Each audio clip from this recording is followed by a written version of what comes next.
At 50, Rabindranath Tagore wrote Jeevan Smriti, his premature autobiography. Naturally, much of his colorful 80-year-long life remains untouched here. স্মৃতির পটে জীবনের ছবি কি আঁকিয়া যায় জানি না, কিন্তু যেই আঁকুক সে ছবিই আঁকে। অর্থাৎ যাহা কিছু ঘটিতেছে তার অবিকল নকল রাখিবার জন্য সে তুলি হাতে বসিয়া নাই।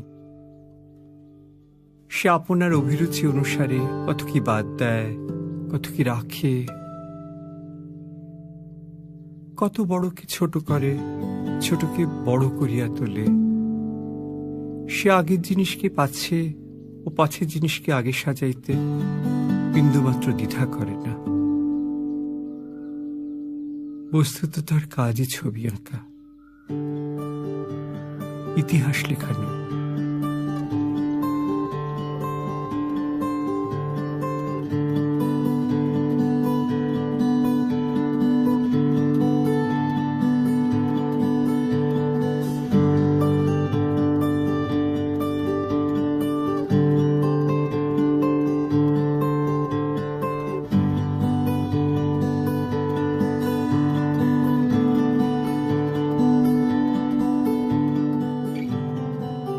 Some say this is his first photograph.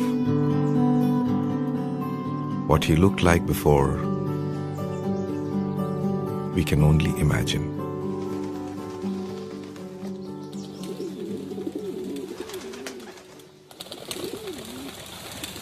This little boy was born on 7th of May, 1861,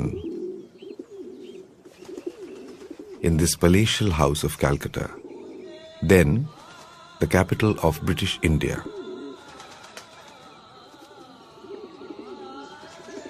This house in the northern part of the city stood apart from all others, ever in pursuit of knowledge, daringly progressive lifestyle, multifarious cultural activities. The youngest prince of the palace, however, was left to grow up as a commoner.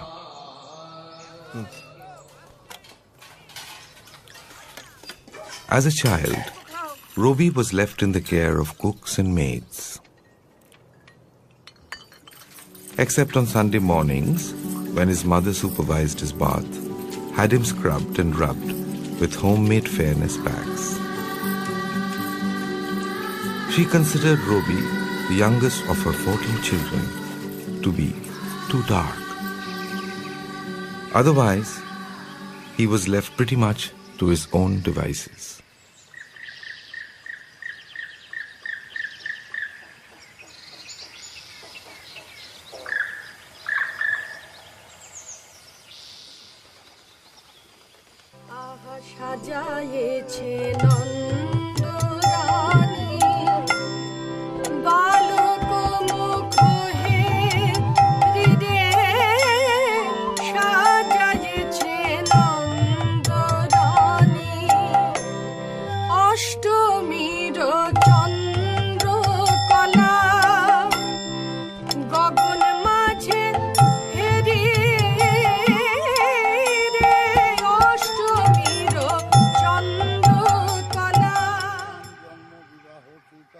And in splendid isolation, let his imagination run.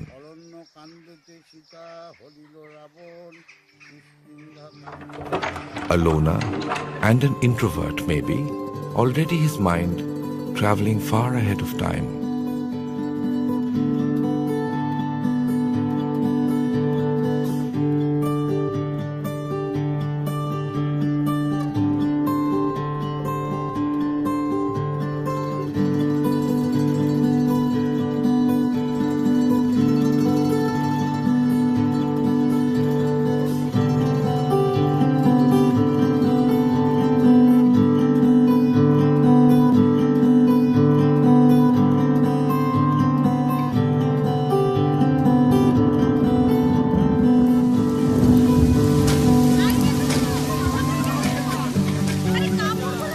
his poetic spirit is first stirred, he recalls, by the simple charm of a line in a Bengali primer, Jol pore, pata nore, raindrops, leaves toss.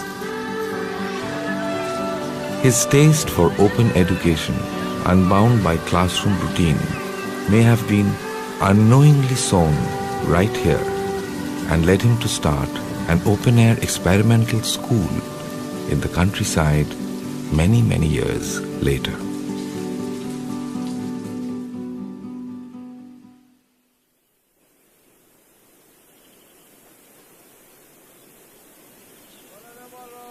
Rabindranath's family has a long dramatic history of ups and downs. Shunned generations ago as low-caste Pirali Brahmins for the offense of merely tasting Muslim food, one of his early ancestors moved from Joshore in East Bengal to Calcutta. They were one of the first Bengali business families.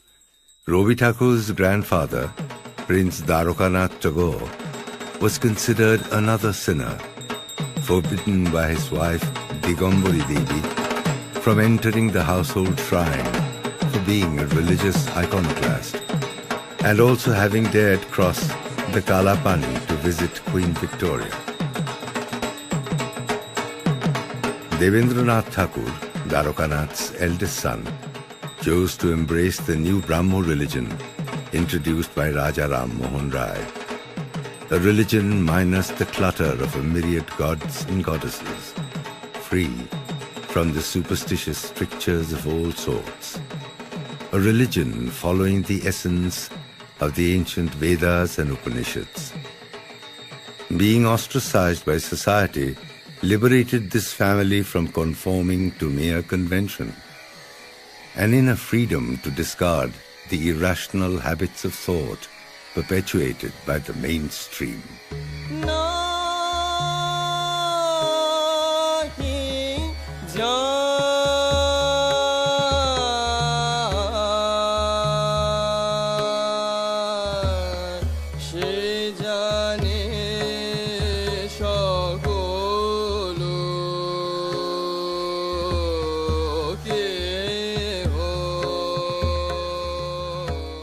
Robi grew up in an atmosphere free of orthodoxies, more radical, more rooted in the core texts of ancient India. We'll never know when or how these prayer meetings sowed in his heart the first seeds of Vedic spiritualism and bathed his mind with music.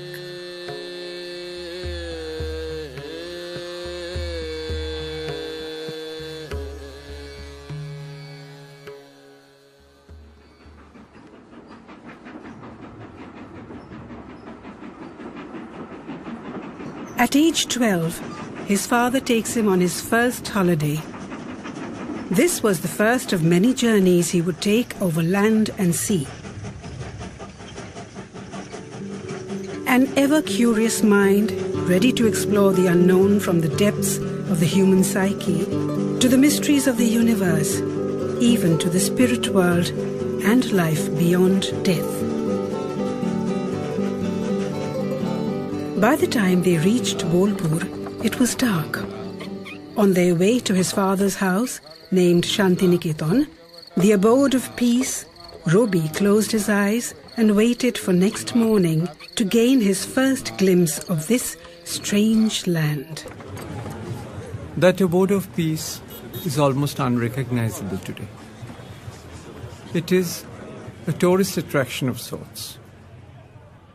Here, Ravi Thakur, as I prefer to call him, himself seems to look like a brand name, a little else.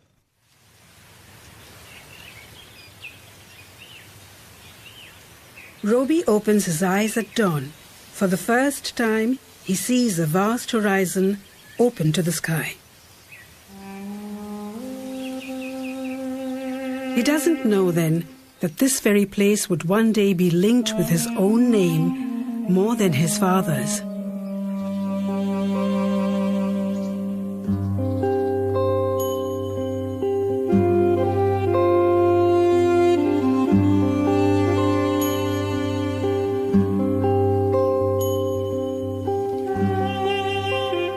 For young Robi, it is a liberating experience, a time for discovery, for strange adventures.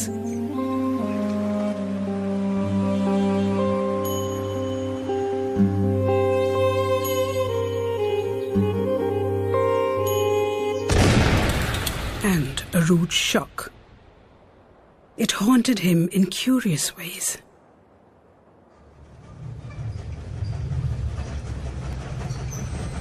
একবার 2-1 দিনের জন্য দেওঘরে যাই।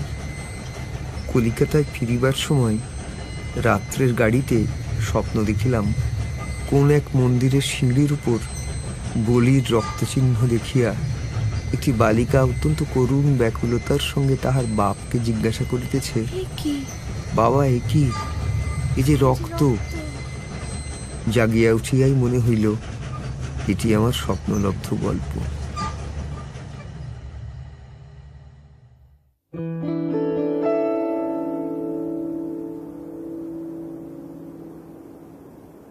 From Bolpur to the Himalayas, the journey continues.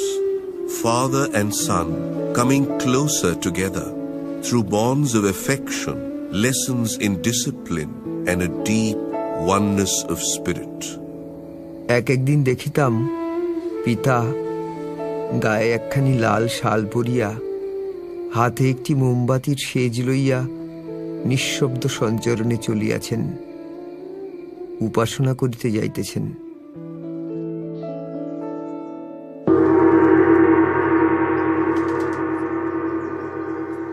Ruby was 14 when his mother, Sharuda Devi, died in the small hours of 8 March 1875. He saw her laid out for her last journey next morning, as if in peaceful slumber. His first encounter with death was not so devastating. The more lasting impact, embedded in his mind forever, was the image of his father, seated in serene meditation. A lesson that would serve him in subsequent encounters with death. জাগিছ শয়নে স্বপনে রয়েছ নয়নে নয়নে নয়ন তোমারে পায় না দেখিতে।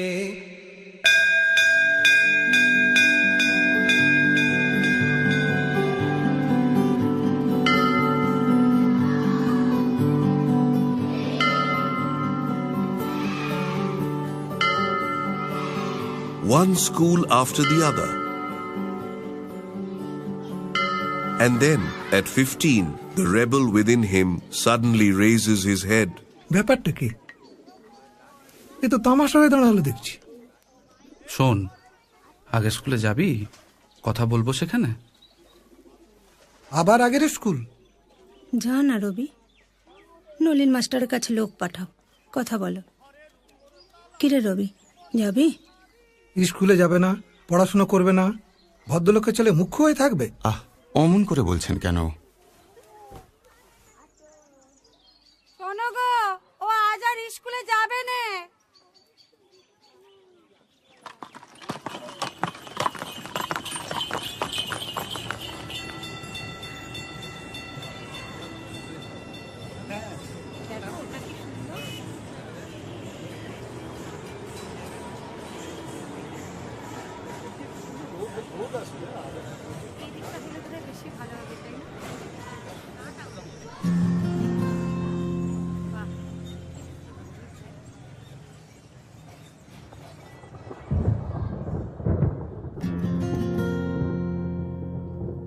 একদিন মধ্যাহ্নে খুব মেঘ করিয়াছে।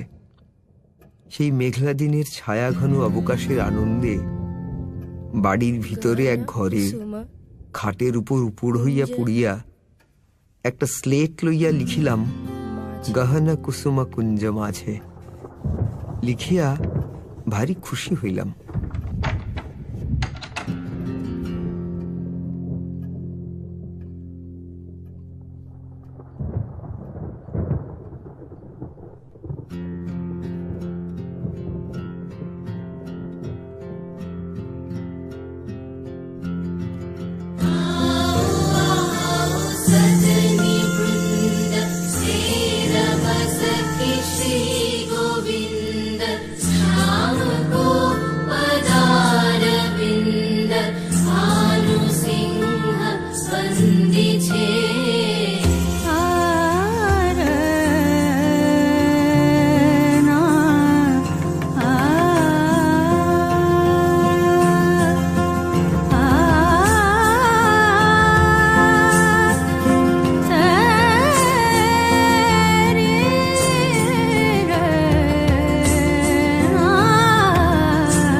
কোনো কিছুর উপর ভরসা না রাখিয়া আপন মনে কেবল কবিতার খাতা ভরাইতে লাগিলাম।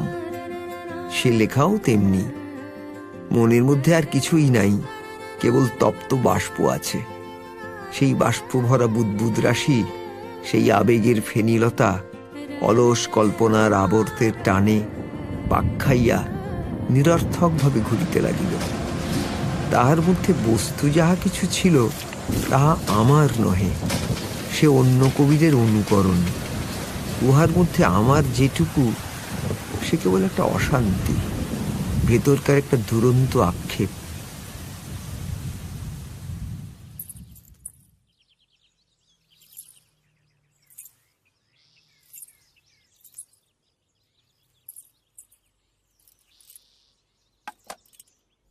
সাহিত্যে বৌঠাকুরানীর প্রবল অনুরাগ ছিল।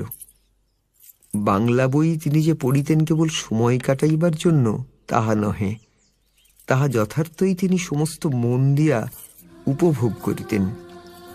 তাহার সাহিত্য চর্চায় আমি অংশী ছিলাম।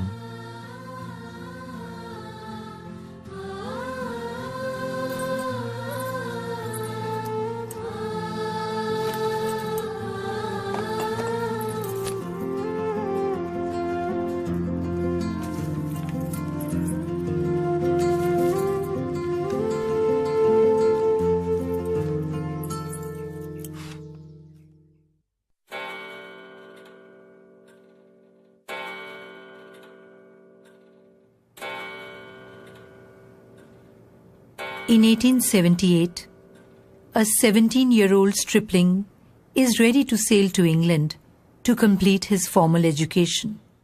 But before that, someone must help him come out of his cocoon, acquire some English polish.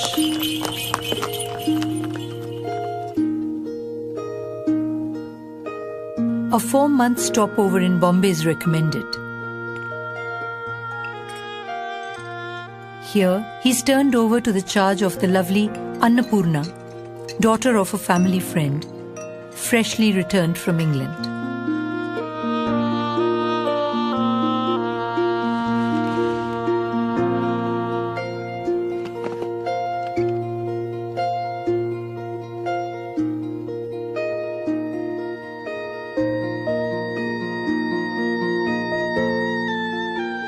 You must never wear a beard, Anna had told him. Don't let anything hide the outline of your face.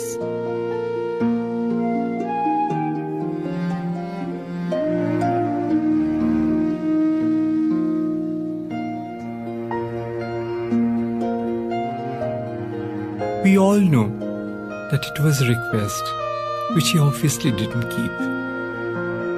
But 27 years later, he did shave off his beard once when his father died. But by then, Anna was no more. She had married and settled in Edinburgh, where she died of tuberculosis at the age of 36.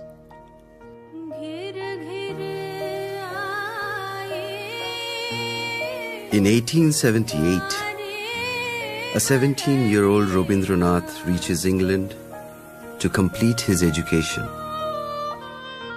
But much more than textbooks, it is young English ladies and old Irish melodies that stimulate his ever-curious mind.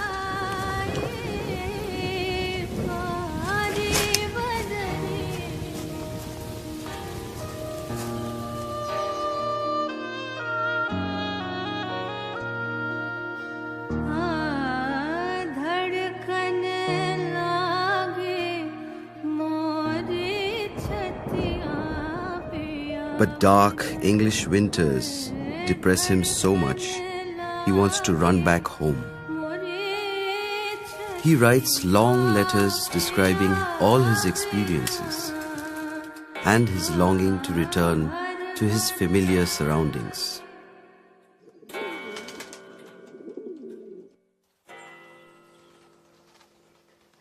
And finally, Rabindranath comes back home without a law degree to a cold reception.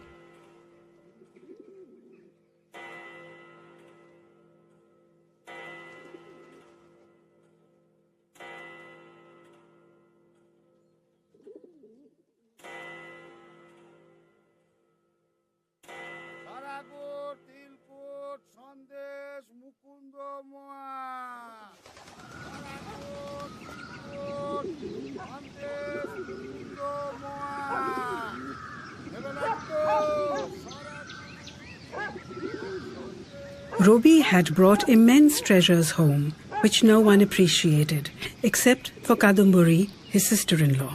কতবার ভেবেছিনু আপনা ভুলিয়া They find soulmates in each other. She is his muse. খুলিয়া চরণে ধরিয়া তব কহিব প্রকাশী গোপনে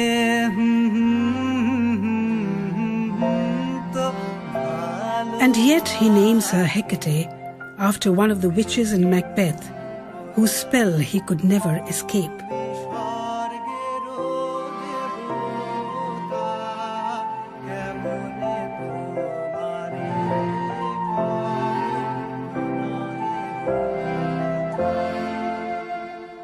His novella, Noshtonir, The Broken Nest, recalls this relationship in all its stolen moments of tenderness.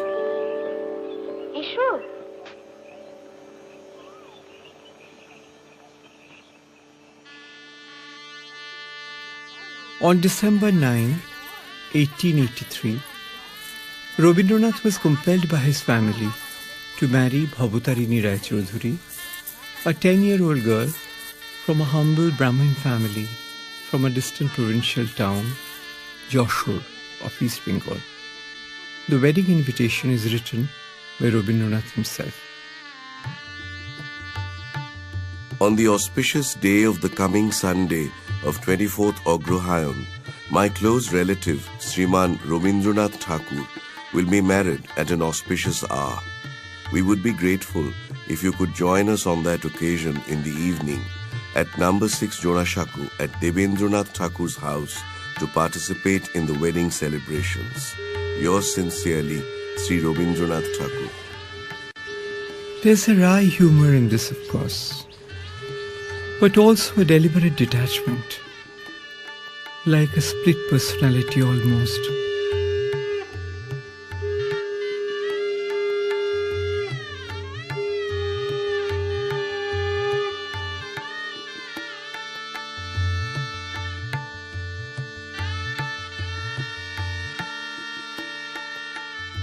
The one, bound by social convention, is being married off by Rabindranath himself.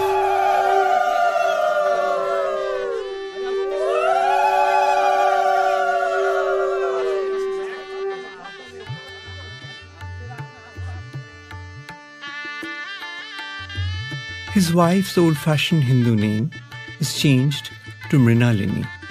And then it's time for a total makeover to the standards of the sophisticated Jorasanko family and its glamorous youngest son.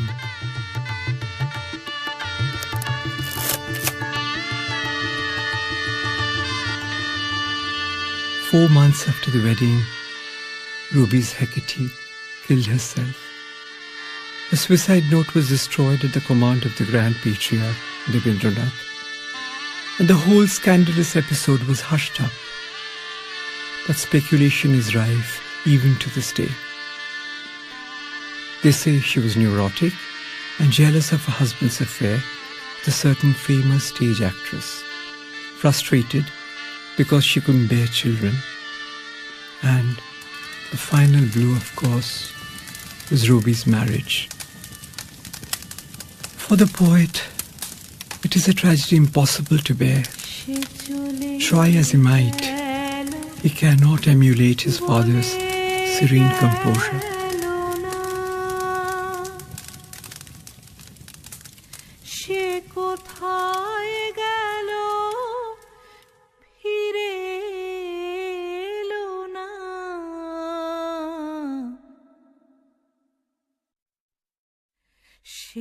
যেতে যেতে চেয়ে গেল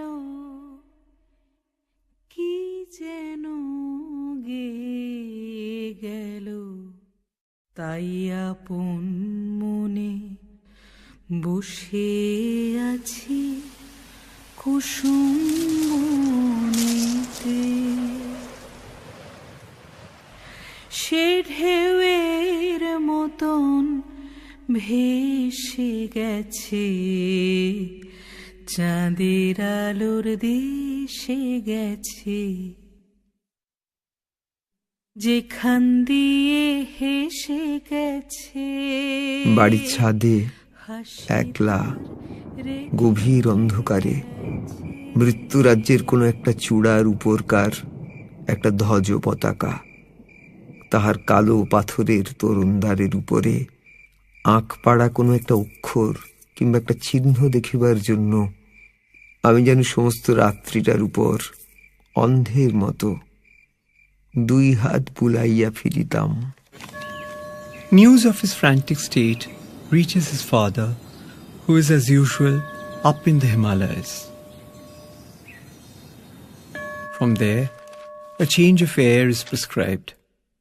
So, they make him secretary of the Adi Brahmo Samaj, an editor of a new magazine, Sadhana, to busy his mind with matters more spiritual.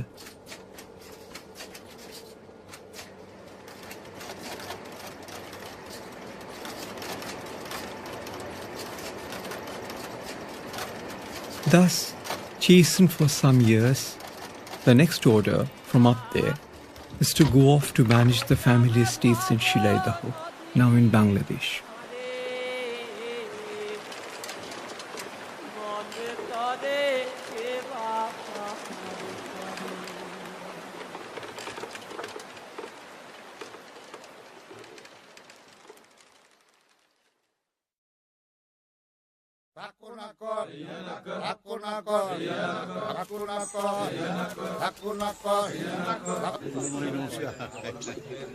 শ্রীযুক্ত রবীন্দ্রনাথ ঠাকুর মহাশয় কাছারি বাটিতে আসিতেছেন।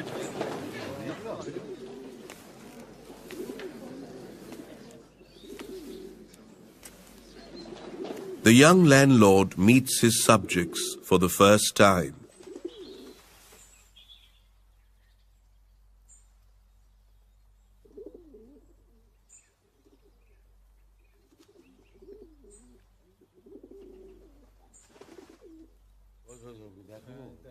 এটা কি?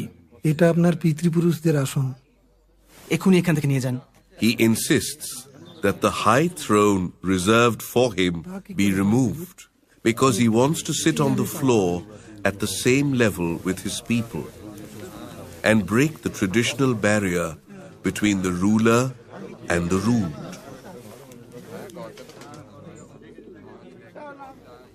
আপনাদের বুদ্ধি আছে, বিবেচনা আছে, আপনাদের বুঝিয়ে বললে আপনারা বুঝবেন, এই সত্য আমাদের মানতেই হবে। We see this ideology expressed again in Nikhilesh, the landlord protagonist in his novel Chokher Bali, The Home and the World.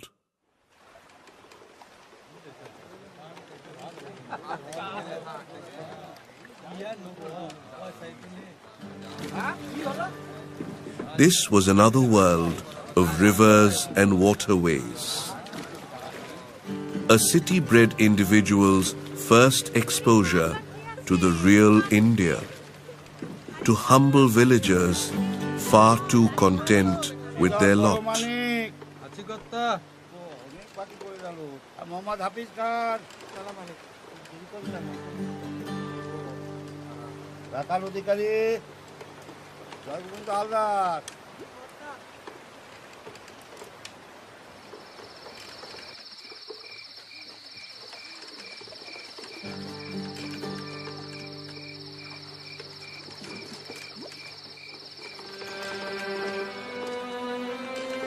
By this time, Kadamburi had settled down somewhere in the lower reaches of his consciousness. He was hungry for new intellectual companionship, which he found in his well-read, English-educated, literature-loving niece Indira. Between 1889 and 1895, He writes almost 250 letters to her. Funny, lyrical, vivid, exuberant. So different from the warm, domestic exchanges, practical yet profound letters he wrote to his wife. Perhaps his vivid personal letters to Indira marked the beginning of a new long-distance relationship. One of the many barely physical, mostly platonic love interests he would have over the years.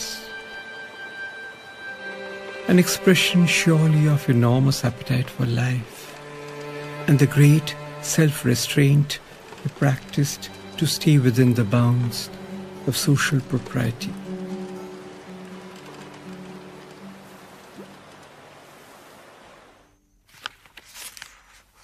এই নিয়ে খোরশেদপুরের বকেয়া 3 মাস হলো। গত মাসেও তোমাকে স্মরণ করিয়েছি। স্মরণ আছে বাবা মশাই,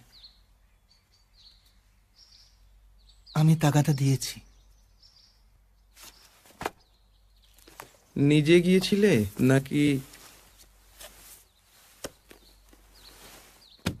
লোক পাঠিয়েছ?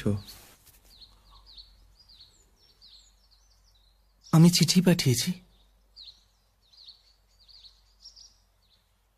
অহেতুক বিবাদ, বলপ্রয়োগ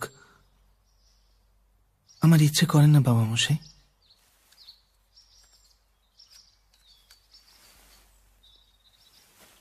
বিবাদের কথা বলছি না,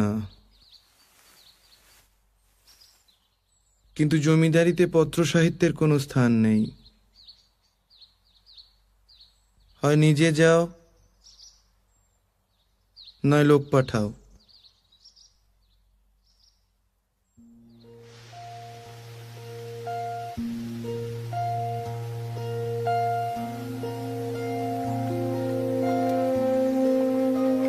Each day, he stores his new experiences as he engages with the root problems on the ground.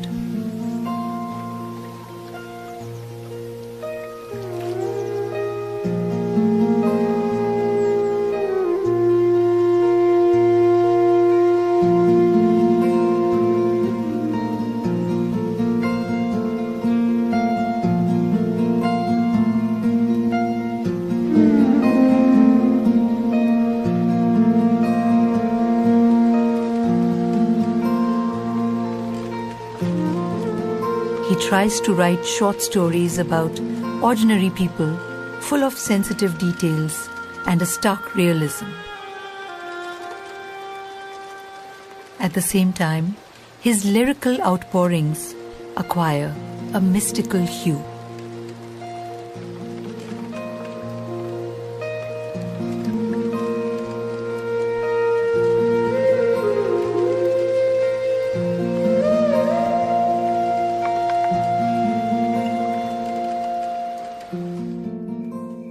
ডাকছিলেন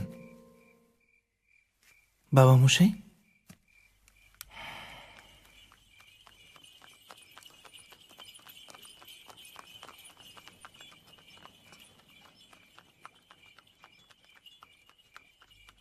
শুনলাম তুমি নাকি কুঠি বাড়িতে থাকার পাট তুলেই দিয়েছ।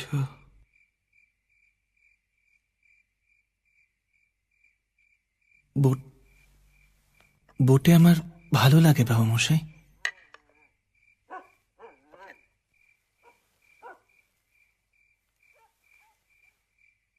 কতটা আকাশ দেখতে পাই, কতটা জল, দূর দিগন্তে মনে হয় শুধু আকাশ আর জল দেখলেই চলবে? জমিটাও যে দেখতে হবে, সেটা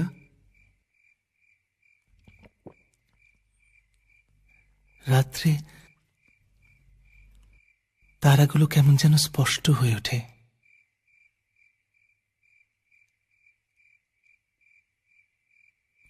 মনে আছে বাবা মশাই, আপনি আমাকে কাল পুরুষ চিনিয়েছিলাম।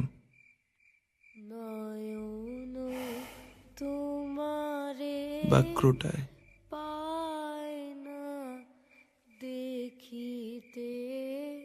মনে আছে? জানো,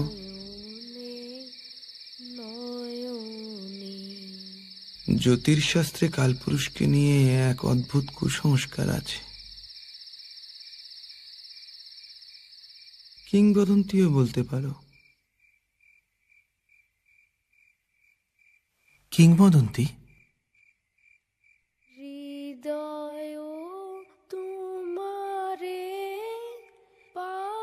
কালপুরুষের প্রভাবে মানুষ গৃহত্যাগী হয়।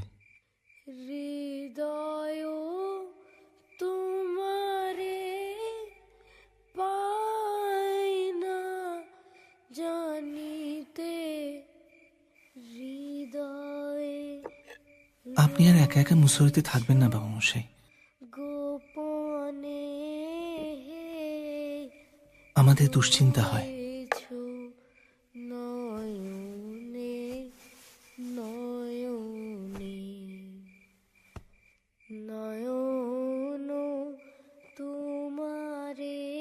কালপুরুষের একটা ইংরেজি নাম তোমাকে শিখিয়েছিলাম,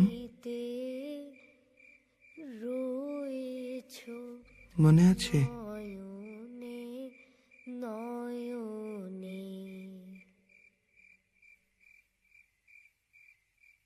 ওরান।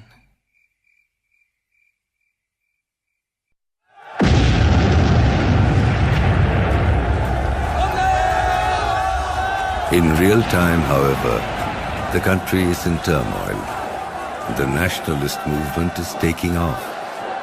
Protests resound in the streets of Calcutta.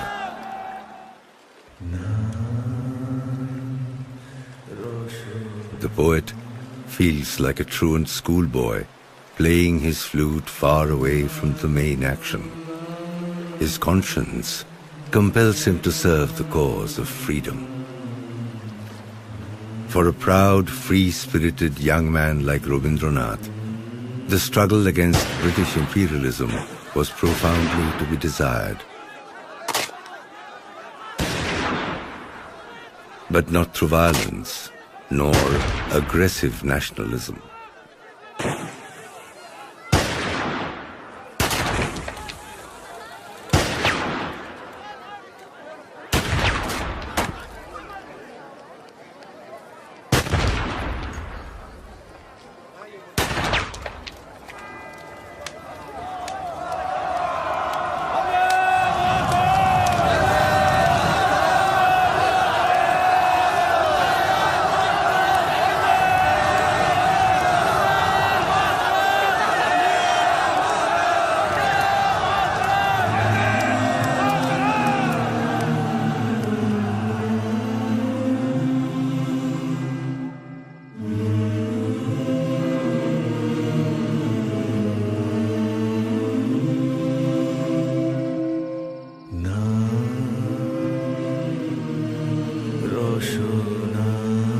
Generally disgusted by the growing mass hysteria and emotionalism encouraged by callous political leaders, he was absolutely horrified by the violence that started erupting. Terrorism had raised its ugly head.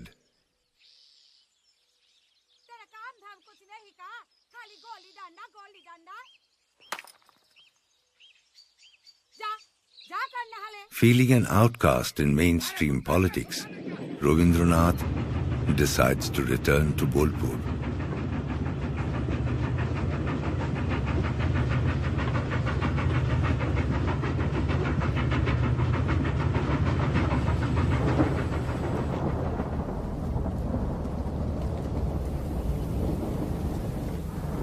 Our next trip to Shantiniketan, this time by car. We just had to catch the monsoon, said to be the poet's favorite season. Through the car windows, the rain looked truly poetic. But at one point, the convoy had to stop. The road ahead was completely flooded, risky to cross.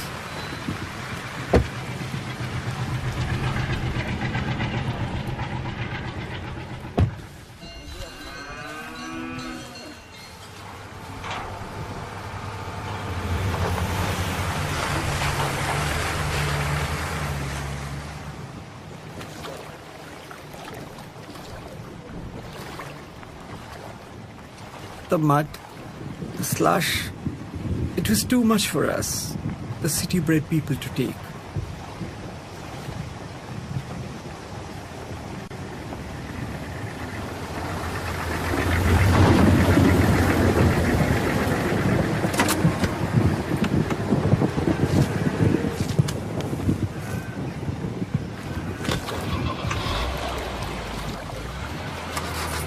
Finally, we were directed to take a longer route.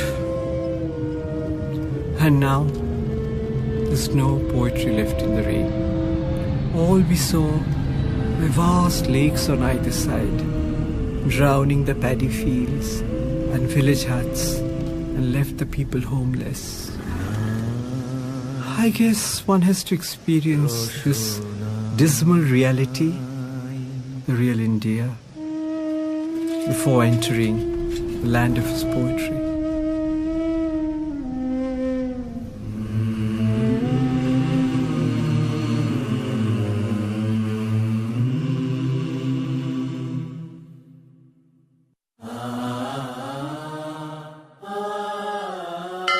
The notoriously truant schoolboy Rabindranath starts his dream school, Bolpur Brahmacharya Vidyalaya, an open-air school in keeping with ancient Vedic ashram traditions, against the British model forced on India to provide a pool of obedient clerks. This perhaps is the first time he sets up a household of his own with his wife Mrinalini and their 4 children. Rabindranath's bonding with his wife was deep and sincere, invisible to the public eye. She gave him ample space to create his own world, and she remained in the background as his unglamorous wife, a balancing effect on his quicksilver personality.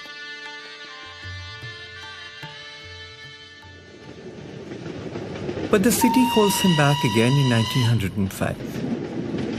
In protest against the proposed partition of Bengal along communal lines, we see him plunge into social action. October 15, 1905. The women of Jorasanko stitch stacks of rakhis all night long.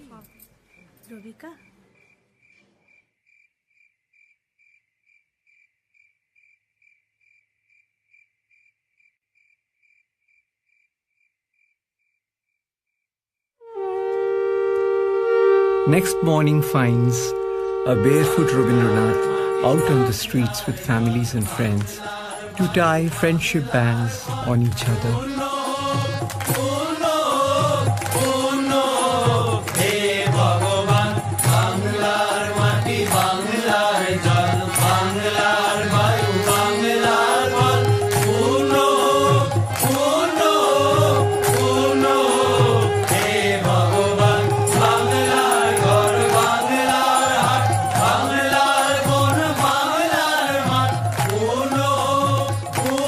The poet ties rakhis even on Muslims as a symbol of brotherly love.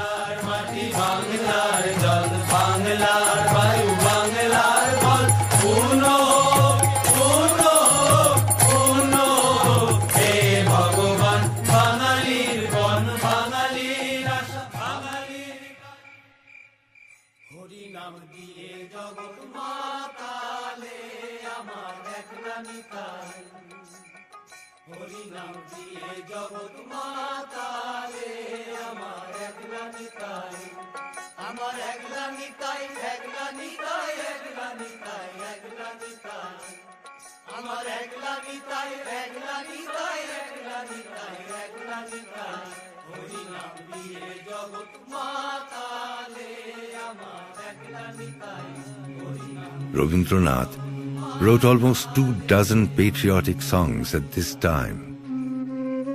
The impact of such occasional songs is usually short-lived, but our poet has infused them with such eternal appeal that they continue to inspire generations of Bengalis, even today.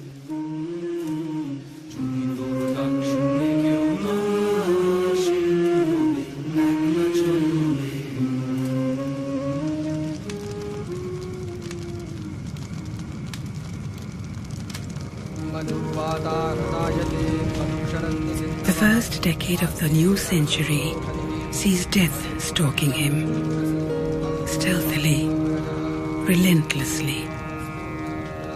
Mrinalini, his companion for 19 years, dies in November 1902. Renuka, his second daughter, dies 9 months later.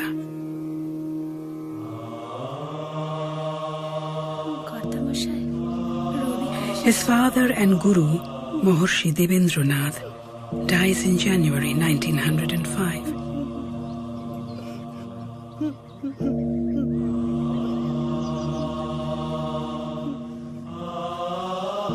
In 1907, 23rd November, on the 5th death anniversary of his wife, his youngest son, Shomendranath, a lovely boy of 11, dies of cholera.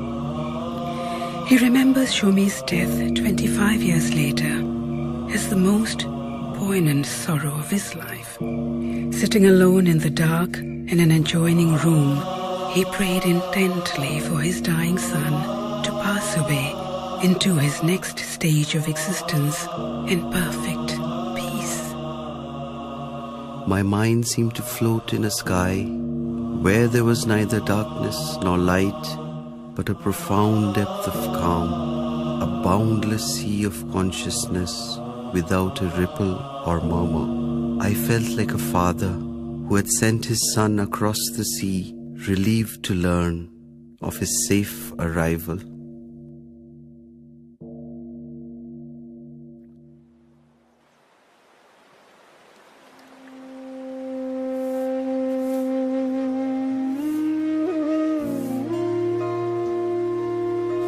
In March 1912, a bout of illness took him back to Shilaidaho for a rest cure. Mango blossoms were in bloom there. Spring was in the air. He couldn't remain idle for long. Yet, he didn't have the energy to write anything new. So, he started translating Gitanjali as a mental exercise, to recapture through another language the feast of joy he had felt in days gone by. The story of the passage of those scribbled notes through literary circles in England and Europe is quite well known. A year later, on an early evening in November, a telegram arrives at Shantiniketan. It has been redirected from Jorasanko, his Calcutta address. It was news of the Nobel Prize for Literature, carried all the way from Sweden through the dusty village roads of Bolpur, leaving the local folk unmoved. And its recipient too, who seemed equally unperturbed. He is said to have handed the telegram to a colleague in Shantiniketan and said in a jest, "Here comes the money for your sewage system."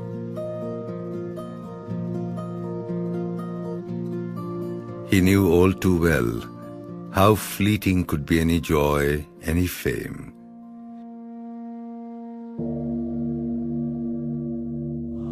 In May 1918, Madhuri Lata, his beloved firstborn, finally passed away.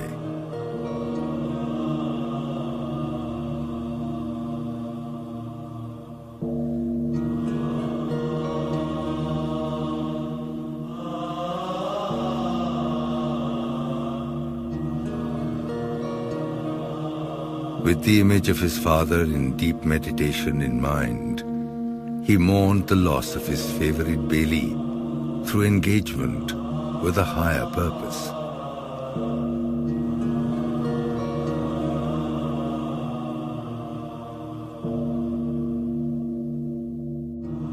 felt the time was long overdue to prepare ground for the religion of man to be practiced as a way of life. Just as many of us find a larger family beyond blood relationships, Rabindranath has envisaged a family embracing all humanity. 1918, Vishwabharati was founded on the 22nd of December, though it was formally inaugurated in 1921. Its motto, where the whole world meets in one nest. Here he would gather the best minds from East and West, from all over India and from overseas.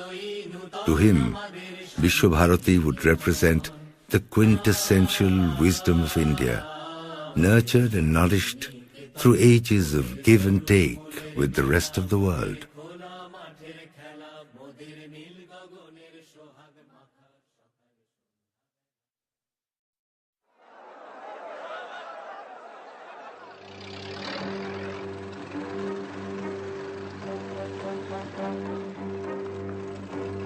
We see all kinds of things about Rabindranath.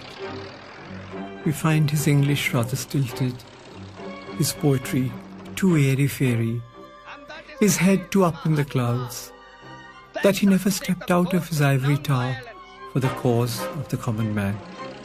But that one single letter of protest was an act of courage unmatched to this day.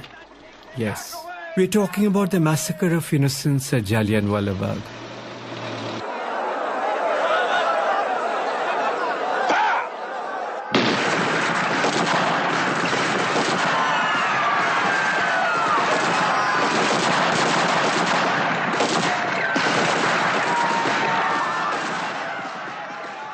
While the nationalists were busy negotiating for seats in the parliament, and even the firebrand politicians were scared to protest, one solitary voice disproved all those allegations against him. He resigned his knighthood like a torn, discarded garment.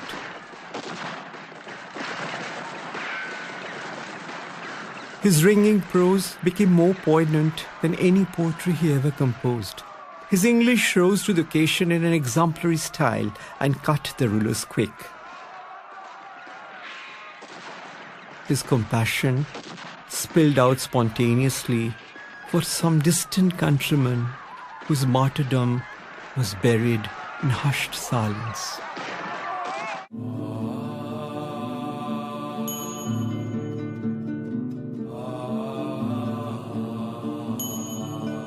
Contrary to a widely held notion that the title Mahatma was given by Rabindranath to the father of the nation, he used this adjective to refer to Gandhi more frequently in later years. Despite many open conflicts and disagreements on strategy, the respect the two men had for each other cannot be doubted. And yet, no two persons, both great in their own ways, could be so radically different from each other. In September 1921, there was a clandestine meeting between Gandhi and Rabindranath at Jorasanko. Gandhi requested the poet to support his civil disobedience movement. Rabindranath was critical of the selfish and short-sighted nationalism. The conversation went something like this.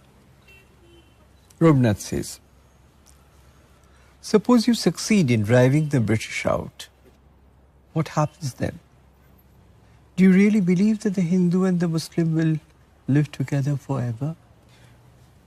Gandhiji says, "But Gurudev, you know very well my whole program is based on non-violence. You're a poet, Gurudev. You believe in peace, don't you? So join me. Let's work for it together." Rabindranath stands up slowly, walks to the window, looks out, and gestures at Gandhiji. "Come, look down there and see what your so-called non-violent followers are up to." Is that non-violence, Gandhiji? The non-cooperators have stolen pieces of foreign-made clothes from the Chitpur bazaar nearby and lit a bonfire with it. Rubin sighs. It's easy to unleash emotions. It's far more difficult to control them. Think about it.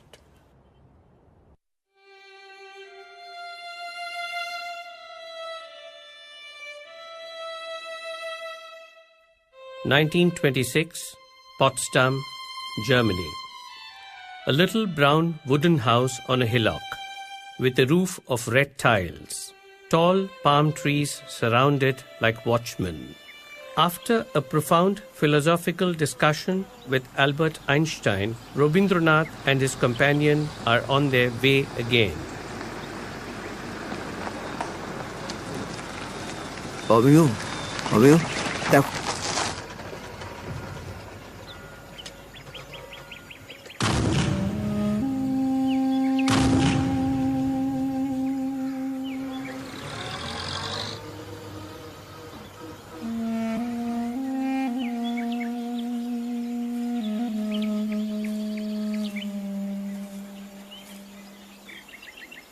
গুরুদেব, আপনি ঠিক আছেন তো?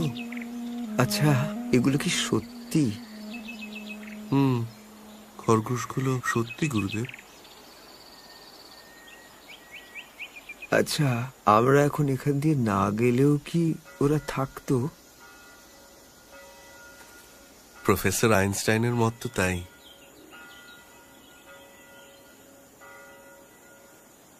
Albert এই ভুলটাই করছে। এইটা কি সত্য বলছে? গুরুদেব দেখে।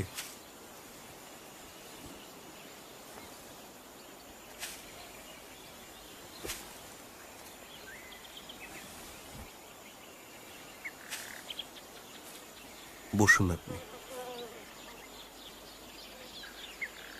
আচ্ছা, অ্যালবার্ট তো গুণী মানুষ, বুদ্ধিমান মানুষ, কি চমৎকার বেহালা বাজায়। ও কি সত্যি বুঝতে পারছে না, নাকি জোর করে বুঝতে চাইছে না? মনটাকে বন্ধ করে রেখেছে।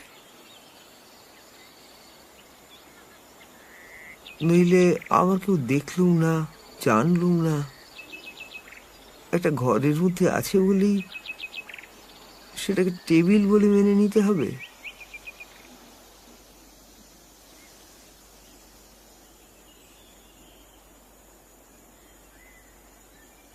আবার চেতনা আগে বলবে ওটা টেবিল, তবেই তো ওটা টেবিল হবে। কিন্তু ওটা তো ওখানে সত্যি আছে গুরুদেব। এই সত্যটা আপনি অস্বীকার করবেন কি করে? তুমিও আবার অ্যালবার্টের মতো করো না। আমিও এই যে আমাদের চারপাশে গাছ, পাথর, মাটি, ঢালু জমি, সবুজ গাছের পাতা, এটা যে সবুজ সেটা আমাদের কে বলে দিলে? আমার চেতনা, আর চেতনা যেটাকে যেভাবে সত্য বলে স্বীকার করে সেটাই সত্য। মানুষের চেতনার বাইরে কোনো সত্য নেই, থাকতে পারে না। বিজ্ঞানী শেষে বললেন বটে মিস্টার ট্যাগোর, তাহলে বোধহয় আপনার থেকে আমি বেশি ধার্মিক।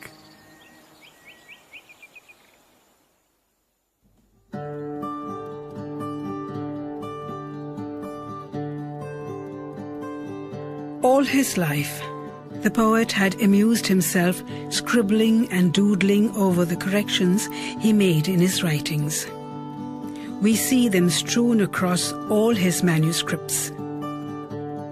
Some like prehistoric creatures, some dark eyes peering through dense ink, imaginary human forms, or simply leaves and ferns.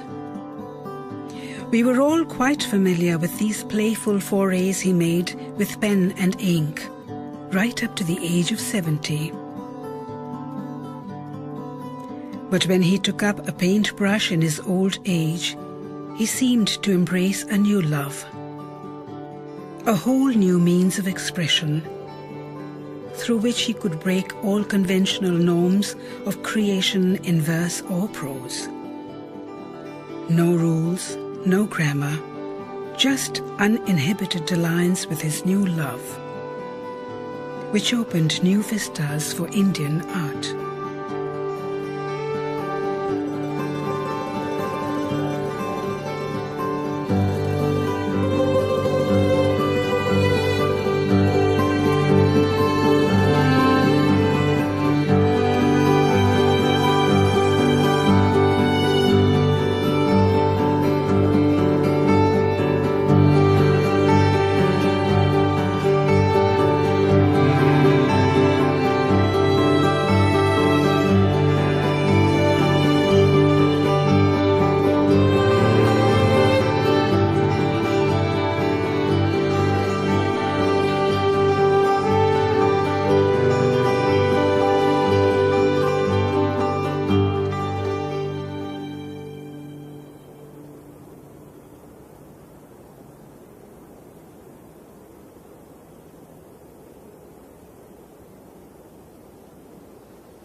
His sense of visual aesthetics finds expression in many ways.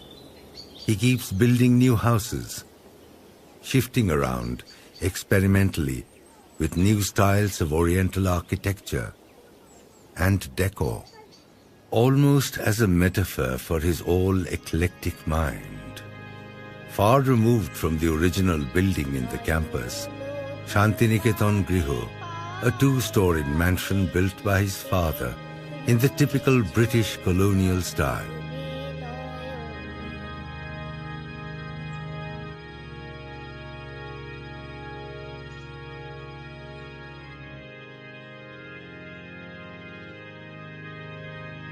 Rabindranath mainly stays in Udayan. The next house he built was Konark.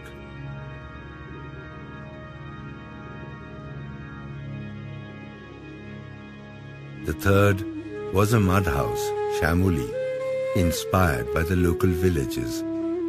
He thought this would be his final refuge. Still, as an afterthought, he shifts to a small one-story bungalow called Punoshcho.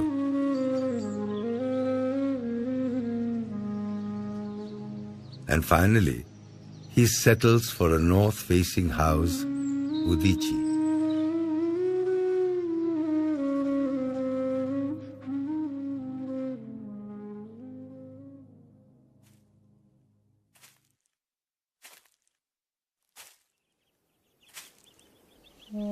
But, like all mortals, his physical being starts letting him down. Yet his vigorous mind still continues to travel through the wondrous faces of nature, through all the human foibles and fantasies, the lessons they had taught him, and the new experiences yet to be gathered.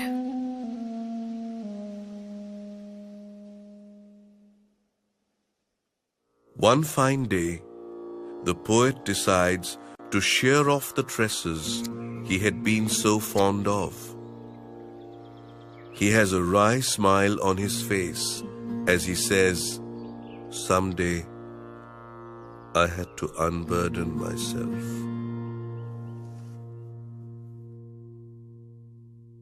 In 1939, Rabindranath was ailing severely, unable to get out of bed.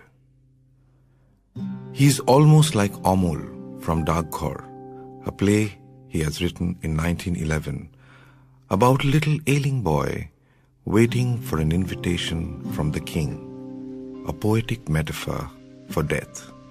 The play is being re-rehearsed by the boys of Shantiniketan for a new performance.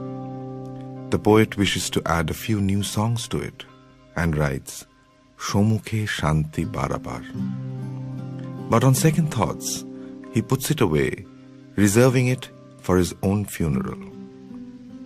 However, Tagore was not staged this time. On 25th July 1941, the poet leaves Shantiniketan for Calcutta, and thence, for the longest journey he would ever make,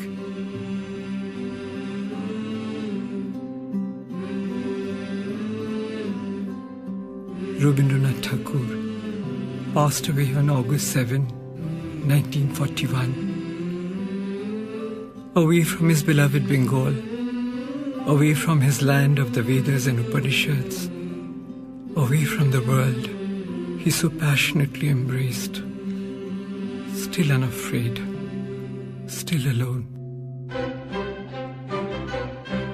In 1942, 1 year after the poet died, Janusz Korczak, a Jewish physician and cultural activist, staged Rabindranath's play Tagore, The Post Office, in Warsaw, performed by the children of the Auschwitz concentration camp.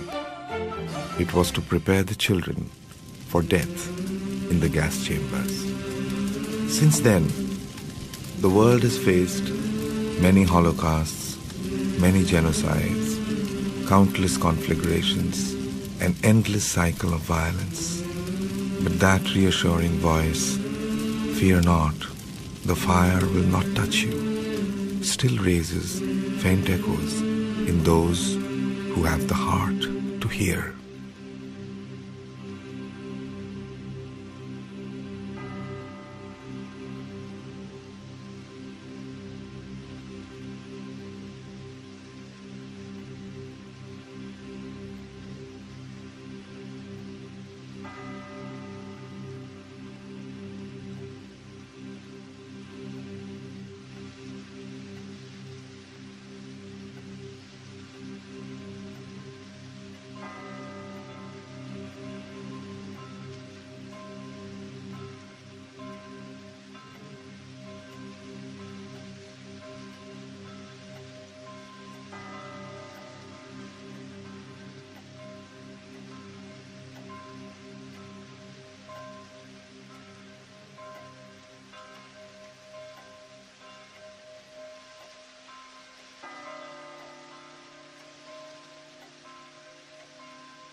মধুর তোমার শেষ যে না